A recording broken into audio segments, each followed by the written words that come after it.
So hello everyone, this is Parth Patel. Welcome to the channel, welcome to the blog and hope you all are doing well. So आज मैं बात करने वाला हूँ offer validity के बारे में। जो भी आप ऑफर सबमिट करते हो उसकी एक सर्टेन वैलिडिटी होती है, उसका जो प्राइस होता है वो सर्टेन डेज़ के लिए फिक्स रहता है। उसके बारे में मैं बात करने वाला हूँ। तो चलिए फिर शुरू करते हैं ये अच्छी सी वीडियो। इस वैलिडिटी टर्म को समझाने के लिए मैं आपको एक अच्छा सा एग्जांपल लेता हूँ। मान लो कि आज ऑनियन का प्राइस 100 रुपीज़ पर केजी है। 10-15 दिन पहले यही प्राइस 50 टू 60 रुपीज़ था और आने वाले 10-15 दिन बाद ये प्राइस कुछ और होगा। तो इसके पीछे बहुत सारे रीजंस होते हैं। मान लो कि प्रोडक्शन अच्छे से नहीं हुआ, ट्रांसपोर्टेशन में कुछ दिक्कत आ रही है, या तो फिर जितना भी स्टॉक था वो स्टॉक खत्म हो रहा है, या तो फिर वो स्टॉक बिगड़ रहा है। तो इसके पीछे बहुत सारे मल्टीपल रीजंस होते हैं कि वो प्राइस फिक्स नहीं रहता। सो ये प्राइस वेरिएशन की सेम चीज़ केबल्स पे भी अप्लाई होती है। अभी केबल्स का जो मेन रॉ मटेरियल होता है वो कॉपर और एल्यूमिनियम होता है। भाई इन दोनों चीज़ों की प्राइस जो है वो डिसाइड कौन करता है? ये डिसाइड करती है LME, यानी कि London metal exchange. So Indian market में जितनी भी कंपनीज लिस्टेड होती हैं उनका जो शेयर प्राइस होता है, वो जो शेयर प्राइस डिसाइड कौन करता है? दो बॉडीज़ हैं इंडिया में, एक तो है BSE और दूसरा है NSE, बॉम्बे स्टॉक एक्सचेंज और नेशनल स्टॉक एक्सचेंज। वैसे ही LME होता है, लंदन मेटल एक्सचेंज।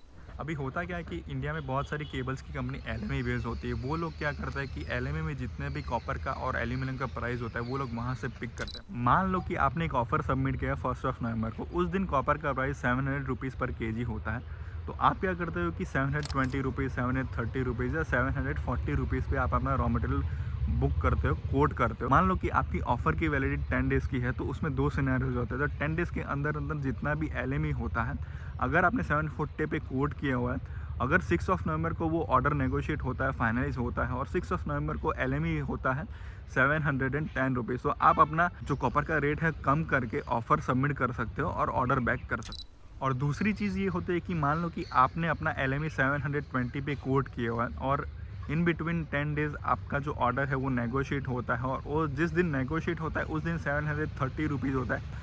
तो आप अपना ऑफ़र का प्राइस बढ़ा नहीं सकते, क्योंकि आपने एक वैलिडिटी दिया है और उस वैलिडिटी के अंदर ही आपका ऑर्डर नेगोशिएट होता है। तो आप उस चीज़ से हट नहीं सकते, उस चीज़ से डिनाई नहीं कर सकते कि आप अपना ऑफ़र क्यों बढ़ा रहे हो। इसीलिए वैलिडिटी दी जाती है 10 डेज़ की, 7 डेज़ की या 15 डेज़ की। ये कंपनी टू कंपनी वेरी करता है। अभी वैलिडिटी एक्सपायर होने के बाद वो आप एक्सक्यूज़ दे सकते हो कि आपने LME जिस दिन कोट किया था उस दिन LME कम था, और जब भी ऑर्डर नेगोशिएट होता है आफ्टर एक्सपायरिंग द वैलिडिटी, तब जाके आप अपना ऑफ़र का प्राइस बढ़ा सकते हो। तब जाके अलग नेगोशिएशन होता है, अलग चीज़ें डिस्कस होती हैं, तब जाके वो दूसरा सिनेरियो क्रिएट होता है।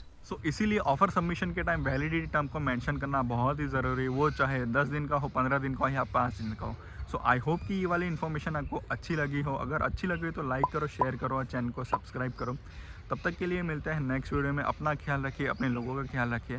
सी you, tata, bye, take care. और हाँ, सपनों का काम है सच होना। आप सपने देखो तो सही, सपने देखोगे तभी तो सच होंगे। पीस।